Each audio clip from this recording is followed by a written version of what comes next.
pas Hélène, cette fois-ci c'est moi qui vais te claquer sur le sujet et le point, je suis sûre que je vais l'avoir parce que là on va discuter compromis. Alors Hélène, comment ça se passe chez toi les compromis? Ben écoute, c'est très simple. On n'est pas titulaire donc de la carte T puisqu'on la loue. C'est d'ailleurs pour ça qu'on nous appelle mandataire, ok. Donc on la loue donc auprès du siège social. Donc on n'est pas habilité donc un à ouvrir une agence, deux à détenir des fonds et trois donc à rédiger des compromis ou des promesses donc enfin des compromis donc chez le notaire. Des compromis donc chez nous. Chez nous tout se passe chez le notaire. Donc on instruit le dossier donc au niveau du notaire, on prend un rendez-vous et c'est le notaire dès la signature donc du compromis qui prend la main et qui vérifie l'ensemble des données. Donc tu dois bien te douter que ça c'est sécurisé et ce dès le départ et qu'en règle générale il n'y a pas de boulette puisque c'est le notaire qui s'occupe de tout depuis du début donc jusqu'à la fin. Alors que je sais que chez toi c'est pas toujours le cas. Ouais, enfin, c'est pas toujours le cas, c'est pas vrai. Hein. Nous, les compromis, ils sont rédigés directement donc par la boss. Nous, on est là ou pas, ça dépend, donc avec nos clients. C'est un truc automatique. Et puis, bah, une fois que c'est signé, et ben toutes les pièces qu'on doit donc envoyer, bah, comme toi, on les envoie donc chez le notaire. Et puis, bah, le notaire, il prend la suite par rapport au dossier. Alors, évidemment, tu dois bien te douter que le gros avantage, c'est que moi, un client qui me dit oui, et ben, je lui fais signer donc le compromis pratiquement tout de suite dans la foulée. On peut même faire des compromis à distance, c'est-à-dire que les gens ne sont pas forcément donc obligés de se déplacer. Et là, je peux t'assurer que c'est hyper rapide. Alors, tu dis quoi là? Ben, c'est sûr que par rapport à la rapidité, moi je dis pas grand-chose. Alors je vais prêcher évidemment donc pour ma paroisse. Je crois qu'en 10 ans, je n'ai jamais aucun client qui s'est rétracté pendant la période de 10 jours. Peut-être parce que justement, on prend un petit peu plus de temps que les agences pour prendre rendez-vous et aller signer donc le compromis. Ils ont ce temps de réflexion avant de pouvoir s'engager.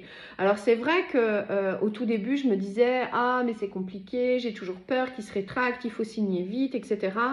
Au final, avec l'expérience, la peur n'évite pas le danger. S'il doit se rétracter, de toute façon, qu'il ait signé son compromis au bout de 2 jours par rapport à l'offre ou qu'il l'ait signé au bout de 8 jours, etc. Moi, je travaille avec un notaire qui est capable de me donner une date de rendez-vous en l'espace d'une semaine. Donc, on ne peut pas dire que ça soit compliqué. Et au moins, j'ai des gens j'ai des acquéreurs qui prennent le temps encore pendant une semaine de pouvoir réfléchir. Et puis, je ne sais pas si tu es au courant, mais bien sûr que si, tu es au courant. À partir du moment où tu vas signer donc une promesse ou un compromis, eh bien les clients, on les encourage fortement, et le notaire est là pour ça, à déposer donc un séquestre. Donc il donne de l'argent qui est déposé donc directement chez le notaire. Et peut-être que toi tu l'as pas entendu, mais il y a donc quelques jours, on a une agence. Alors je vais pas donner son nom, mais si tu es intéressé, je pourrais t'envoyer, et toi aussi hein, qui nous écoute, je pourrais t'envoyer les différents articles. Eh bien l'agence qui détenait des fonds, hein, c'est-à-dire qu'elle était en capacité donc de signer donc des compromis de vente et donc de recevoir les séquestres, et ben le patron il s'est barré avec la caisse. Alors je ne sais pas si tu imagines la catastrophe pour les clients et vendeurs et acquéreurs, parce qu'en plus des séquestres, tu avais des loyers, etc. etc. Franchement, je préfère mon truc. Mais mon truc, hein, vraiment mon truc, c'est la sécurisation de la transaction financière. Si aujourd'hui, je suis conseillère en immobilier, si aujourd'hui, je véhicule cette image de marque de l'immobilier by Hélène avec des valeurs qui sont fortes, ma priorité, c'est la sécurisation financière. Et ça, j'en fais mon point d'honneur. Franchement, Géraldine, mais depuis le début, c'est-à-dire qu'au premier appel téléphonique, je dis bien au premier appel téléphonique, quand je commence à parler finance, toi, tu ne l'as pas encore abordé. Alors, quand tu me dis, ouais, ben moi, j'engage les gens et je les fais signer dans mon agence le compromis, je te dis, non, c'est pas comme ça que ça se passe. Parfois même, allez, tu pourras m'avouer, tu n'as même pas été vérifier les capacités de financement. On dit, on ne sait jamais, hein, sur un malentendu, ça peut se faire. Non, franchement, là, c'est vraiment pas possible. Alors, en effet, c'est plus rapide, c'est plus dynamique, c'est plus pressurisant. Franchement, conseiller en immobilier, c'est plus cool. T'accompagnes vraiment tes clients, vraiment. Alors, je sais pas, je pense que ce sera à ceux qui vont nous écouter de dire, pour qui va le point? T'en penses quoi, toi?